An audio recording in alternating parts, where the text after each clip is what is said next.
If in case ನೀವು ಈ perspective ಅಲ್ಲಿ ನೋಡ್ತಾ ಇದ್ರೆ, ಒಂದು ಸ್ಟಾಕ್ ನೇಮ್ ಹೇಳಿ, ಅದರ ಟಾರ್ಗೆಟ್ ಹೇಳಿ, ಅದರ ಸ್ಟಾಪ್ ಲಾಸ್ ಹೇಳಿ, ಎಷ್ಟು ಕ್ವಾಂಟಿಟಿ ಬೈ ಮಾಡಬೇಕು, ಈ ತರ ನಿಮ್ಮ ಪರ್ಸ್ಪೆಕ್ಟಿವ್ ಇದ್ರೆ ನೀವು ಈ ವಿಡಿಯೋ ನೋಡಬೇಡಿ. ಬಿಕಾಸ್ ನಾ ಈ ವಿಡಿಯೋ ಮಾಡೋದು ಮೋಟಿವ್ ಏನಂದ್ರೆ, ನಾನು ನಿಮಗೆ ಅದ್ರ ಹಿಂದಿರೋ ಲಾಜಿಕ್ ಹೇಳಬೇಕು. ಯಾಕಲ್ಲಿ ನಾನು ಬೈಯಿಂಗ್ ಲೆವೆಲ್ ಹೇಳ್ತೀನಿ, ಯಾಕಲ್ಲಿ ನಾನು ಸ್ಟಾಪ್ ಲಾಸ್ ಇಡೀನಿ ಅಂತ ಹೇಳ್ತೀನಿ, ಯಾಕಲ್ಲಿ ಅದೇ ಟಾರ್ಗೆಟ್ ಸೆಟ್ ಮಾಡಿ ಅಂತ ಹೇಳ್ತೀನಿ, ಅದನ್ನ ನೀವು ಕರೆಕ್ಟಾಗಿ ಅರ್ಥ ಮಾಡ್ಕೊಳ್ಳಿ. ನಂಗೆ ಹೇಳ್ಬೋದು, ನಾನು ಟೆಲಿಗ್ರಾಮ್ ಚಾನಲ್ ನಿಮಗೆ ಪ್ರೊವೈಡ್ ಮಾಡ್ಬೋದು. ಇದ್ರದ್ದು ಎಂಟ್ರಿ XYZ ಸ್ಟಾಕ್ ಇದು ಎಂಟ್ರಿ, ಇದ್ರದ್ದು ಸ್ಟಾಪ್ ಲಾಸು, ಇದ್ರದ್ದು ಟಾರ್ಗೆಟು, ಇದೆಲ್ಲ ನಾನು ನಿಮಗೆ ಸೆಟ್ ಮಾಡಿ ಹೇಳ್ಬೋದು. ಬಟ್ ಅಲ್ಲಿ ನನಗೆ ಲಾಜಿಕ್ ಎಕ್ಸ್ಪ್ಲೈನ್ ಮಾಡ್ಲಿಕ್ಕಾಗಲ್ಲ. ನಾನು ಕೆಲವೊಮ್ಮೆ ಟೆಲಿಗ್ರಾಮ್ ಚಾನಲ್ಲಿ ಹಾಕ್ತೀನಿ, ಯಾವಾಗ ನಾನು ಬ್ಯುಸಿ ಇರ್ತೀನಿ ಅವಾಗ ನೀವು ಚೆಕ್ ಮಾಡ್ಬೋದು. ಬಿಕಾಸ್ ನಾ ಅನ್ಕೊಳ್ತೀನಿ ನನಗೆ ವಿಡಿಯೋ ಮಾಡಿ ಹಾಕಬೇಕು, ಅದ್ರ ಹಿಂದಿರೋ ಲಾಜಿಕ್ ಆಗಬೇಕು.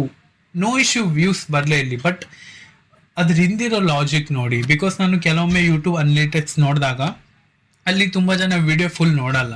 ಸೊ ನೀವು ಕೊನೆ ತನಕ ವಿಡಿಯೋ ನೋಡಿ.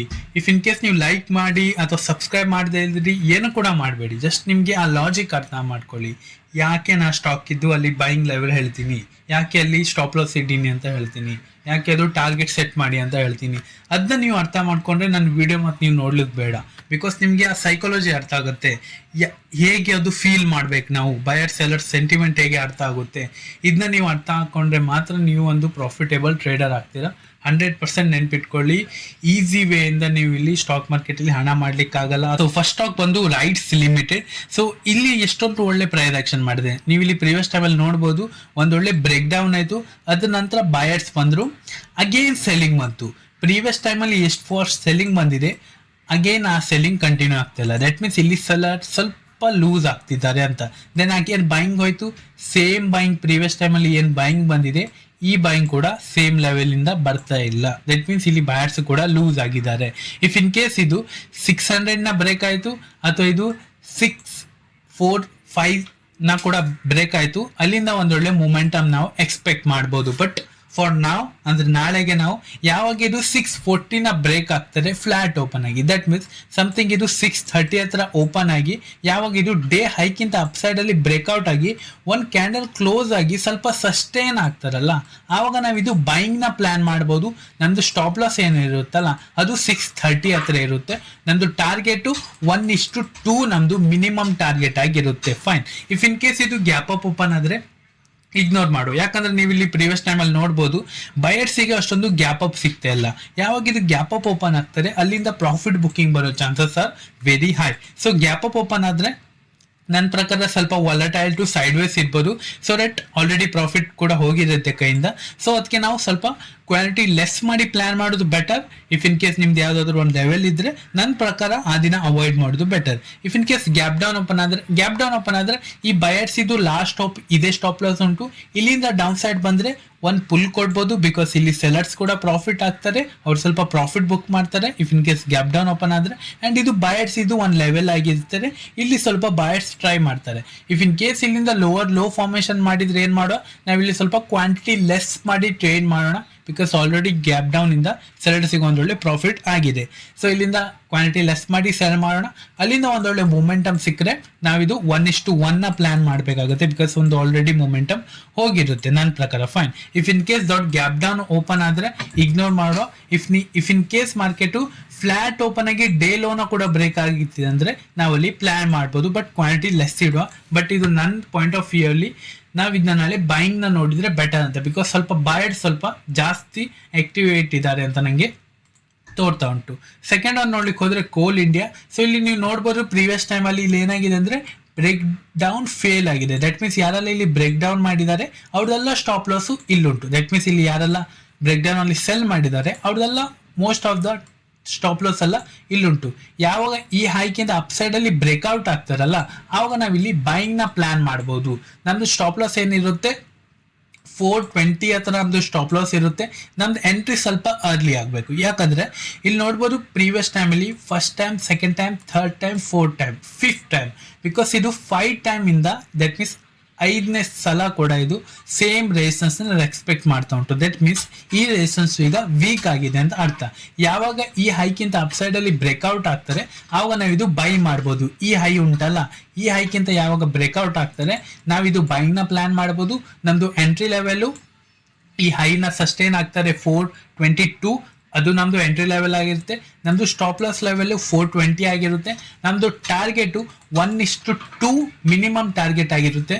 ನನ್ನ ಪ್ರಕಾರ ಮಾರ್ಕೆಟ್ ಮೂಮೆಂಟಮ್ ಕೊಡ್ಬೋದು, ಬಟ್ ನಾವು 1:2 ತಗೊಂಡೆ ಇಲ್ಲಿ ಪ್ಲಾನ್ ಮಾಡ್ಬೋದು. If in case gap up open ಆದರೆ ಬಯರ್ಸ್ ಸ್ವಲ್ಪ ಪ್ರಾಫಿಟ್ ಬುಕ್ ಮಾಡ್ಬೋದು ಆ್ಯಂಡ್ ಸೆಲರ್ ಸ್ವಲ್ಪ ಟ್ರ್ಯಾಪ್ ಆಗ್ತಾರೆ. ಪಾಸಿಬಲ್ ಉಂಟು ಮಾರ್ಕೆಟ್ ಸ್ವಲ್ಪ ಮೂವ್ ಆಗಿ ದೆನ್ ಮಾರ್ಕೆಟ್ ಸೆಲ್ಲಿಂಗ್ ಬರೋ ಚಾನ್ಸಸ್ ಉಂಟು. ನನ್ನ ಪ್ರಕಾರ ಗ್ಯಾಪ್ ಅಪ್ ಓಪನ್ ಆದ್ರೆ ನಾವು ಇಗ್ನೋರ್ ಮಾಡೋದು ಬೆಟರ್. ಗ್ಯಾಪ್ ಡೌನ್ ಓಪನ್ ಆದ್ರೂ ಕೂಡ ಇಗ್ನೋರ್ ಮಾಡೋದು ಬೆಟರ್, ಬಿಕಾಸ್ ಇಲ್ಲಿ ಬಯರ್ ಸ್ವಲ್ಪ ಟ್ರ್ಯಾಪ್ ಆಗ್ತಾರೆ, ಸೆಲ್ಲರ್ ಸ್ವಲ್ಪ ಕನ್ಫ್ಯೂಸ್ ಆಗ್ತಾರೆ. ಬಯರ್ ಸ್ವಲ್ಪ ಕನ್ಫ್ಯೂಸ್ ಆಗ್ತಾರೆ, ಸೆಲ್ಲರ್ ಸ್ವಲ್ಪ ಇಲ್ಲಿ ಪ್ರಾಫಿಟ್ ಬುಕ್ಕಿಂಗ್ ಮಾಡೋ ಚಾನ್ಸಸ್ ಇರ್ತಾರೆ ಆ್ಯಂಡ್ ಇಲ್ಲಿ ಬಯರ್ ಸ್ವಲ್ಪ ಕೂಡ ಟ್ರ್ಯಾಪ್ ಆಗಿ ಸ್ಟಾಪ್ ಲಾಸ್ ಕೂಡ ಹಿಟ್ ಮಾಡ್ಕೊಳ್ತಾರೆ. ಸೊ ಫ್ಲಾಟ್ ಓಪನ್ ಆದ್ರೆ ಮಾತ್ರ ನಾವು ಪ್ಲಾನ್ ಮಾಡೋದು ಬೆಟರ್ ಅಂತ. ಇಫ್ ಇನ್ ಕೇಸ್ ನೀವು ಸೆಲ್ಲಿಂಗ್ ಇದರಲ್ಲಿ ಇಂಟ್ರೆಸ್ಟ್ ಇದ್ರೆ ನೀವು ಸೆಲ್ ಕೂಡ ಮಾಡ್ಬೋದು. ಯಾವಾಗ ಇದು ಡೇ ಲೋನ ಕೆಳಗೆ ಬ್ರೇಕ್ ಡೌನ್ ಕೊಡ್ತದೆ ಆ್ಯಂಡ್ ಇಫ್ ಇನ್ ಕೇಸ್ ಇದು ನಾಳೆ ಇದಕ್ಕಿಂತ ಕೆಳಗೆ ಕ್ಲೋಸಿಂಗ್ ಕೊಟ್ಟಿದ್ರೆ, ದಟ್ ಮೀನ್ಸ್ ಇದು 412ಕ್ಕಿಂತ ಕೆಳಗೆ ಕ್ಲೋಸಿಂಗ್ ಕೂಡ ಕೊಟ್ಟಿದ್ರೆ, ನಾವು ಡೌನ್ ಸೈಡ್ ಅಲ್ಲಿ ಸ್ವಲ್ಪ ಫಾಲೋ ಥ್ರೂ ಅಲ್ಲಿ ನಾವು ಟ್ರೇಡ್ನ ಪೊಸಿಷನ್ ಅಲ್ಲಿ ಕ್ಯಾರಿ ಮಾಡ್ಬೋದು. ಬಿಕಾಸ್ ಯಾಕಂದ್ರೆ ತುಂಬಾ ಟೈಮ್ ಇಂದ 410 ಅದಕ್ಕಿಂತ ಎಲ್ಲ ಕೆಳಗೆ ಇದು ಕ್ಲೋಸಿಂಗ್ ಕೊಡ್ತಾ ಇಲ್ಲ. ದಟ್ ಮೀನ್ಸ್ ಬಯರ್ಸ್ ಇದಕ್ಕಿಂತ ಅಪ್ ಸೈಡ್ ಅಲ್ಲಿ ಹೋಲ್ಡ್ ಮಾಡ್ಲಿಕ್ಕೆ ಪ್ರಯತ್ನ ಪಡ್ತಿದ್ದಾರೆ. ಇಫ್ ಇನ್ ಕೇಸ್ ಅಲ್ಲಿ ಕ್ಲೋಸಿಂಗ್ ಕೊಟ್ರೆ ನೀವು ಇದು ಕ್ಯಾರಿ ಮಾಡ್ಬೋದು. ಬಟ್ ನಾಳೆ ನಾವು 412ಕ್ಕಿಂತ ಅಪ್ ಸೈಡ್ ಅಲ್ಲಿ ಬ್ರೇಕ್ಔಟ್ ಆದ್ರೆ ಮಾತ್ರ ಅಪ್ ಸೈಡ್ ಅಲ್ಲಿ ಪ್ಲಾನ್ ಮಾಡ್ಬೋದು. ಮೂರನೇ ನೋಡ್ಲಿಕ್ಕೆ ಹೋದ್ರೆ ಬೆಲ್. ಸೊ ಇದು ಕೂಡ ಒಂದೊಳ್ಳೆ ಮೊಮೆಂಟಮ್ ಮಾಡ್ತಾ ಉಂಟು. ಇಫ್ ಇನ್ ಕೇಸ್ ನೀವು ಪ್ರೀವಿಯಸ್ ಟೈಮ್ ಅಲ್ಲಿ ನೋಡ್ಬೋದು, ಮಾರ್ಕೆಟ್ ಇಲ್ಲಿಂದ ಒಂದೊಳ್ಳೆ ಬ್ರೇಕ್ಔಟ್ ಕೊಡ್ತು, ಅದರ ನಂತರ ಮಾರ್ಕೆಟ್ ಸೆಲ್ಲಿಂಗ್ ಬಂತು ಅಂಡ್ ಮಾರ್ಕೆಟ್ ಇಲ್ಲಿ ಪ್ರೀವಿಯಸ್ ಟೈಮಲ್ಲಿ ಏನು ಬೈಯಿಂಗ್ ಬಂದಿದೆಯಲ್ಲ, ಆ ಬೈಯಿಂಗ್ ಇಂದ ಮಾರ್ಕೆಟ್ ಡೌನ್ ಸೈಡ್ ಬಂತು. ಬಟ್ ಮಾರ್ಕೆಟಿಗೆ ಇಲ್ಲಿಂದ ಫಾಲೋ ಥ್ರೂ ಸಿಕ್ಕಿಲ್ಲ. ದಟ್ ಮೀನ್ಸ್ ಇಲ್ಲಿ ಬಯರ್ಸ್ ಸೆಲ್ಲರ್ಸ್ ಇಬ್ರು ಕೂಡ ಹೋಲ್ಡ್ ಮಾಡ್ತಿದ್ದಾರೆ. ಅಂಡ್ ಆಲ್ಸೋ ಪ್ರೀವಿಯಸ್ ಟೈಮಲ್ಲಿ ಏನು ಸೆಲ್ಲಿಂಗ್ ಕ್ಯಾಂಡಲ್ ದೊಡ್ಡದಾಗಿ ವೀಕ್ ಮಾಡಿ ಕ್ಲೋಸಿಂಗ್ ಕೊಟ್ಟಿದೆಯಲ್ಲ, ಸೇಮ್ ಕ್ಯಾಂಡಲು ಬರ್ತಾ ಇಲ್ಲ. ದಟ್ ಮೀನ್ಸ್ ಇಲ್ಲಿ ಸ್ವಲ್ಪ ಸೆಲ್ಲರ್ಸು ಹೆದರ್ಕೊಳ್ತಿದ್ದಾರೆ, ಸ್ವಲ್ಪ ಸೆಲ್ಲರ್ಸ್ ಇಲ್ಲಿ ಕಂಟಿನ್ಯೂ ಆಗ್ತಾ ಇಲ್ಲ. ಸೊ ಆ್ಯಂಡ್ ಬೈಯಿಂಗ್ ನೋಡ್ಲಿಕ್ಕೆ ಹೋದ್ರೆ buyers also good hold. That means buyer ಸ್ವಲ್ಪ ಸ್ಟ್ರಾಂಗ್ ಇದ್ದಾರೆ.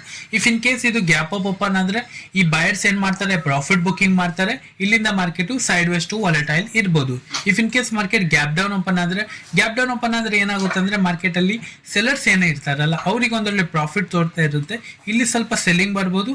ಇಫ್ ಇನ್ ಕೇಸ್ ನಮಗೆ ಇಲ್ಲೊಂದು ಸೆಲ್ಲಿಂಗ್ ಆಪರ್ಚುನಿಟಿ ಸಿಕ್ಕರೆ ಸೆಲ್ಲಿಂಗ್ ಮಾಡ್ಬೋದು. ನಾನು ಅಪ್ಡೇಟ್ ಮಾಡ್ತೀನಿ if in case gap down open ಆದರೆ ಟೆಲಿಗ್ರಾಮ್ ಚಾನಲಲ್ಲಿ. ಇಫ್ ಇನ್ ಕೇಸ್ ಇದು ಫ್ಲಾಟ್ ಓಪನ್ ಆಯಿತು, ದಟ್ ಮೀನ್ಸ್ 224 ಇಲ್ಲಾಂದರೆ 225 ರೇಂಜಲ್ಲಿ ಓಪನ್ ಆಯ್ತು ಅಂದರೆ ಡೇ ಹೈನ ಕ್ರಾಸ್ ಆಗ್ತಾನೆ ನಾವು ಪ್ಲ್ಯಾನ್ ಮಾಡ್ಬೋದು. 226 ನಮ್ಮದು ಎಂಟ್ರಿ ಲೆವೆಲ್ ಆಗಿರುತ್ತೆ. ನಮ್ಮದು ಸ್ಟಾಪ್ ಲಾಸ್ ಲೆವೆಲು 223 ಆಗಿರುತ್ತೆ, 3 ರೂಪೀಸು.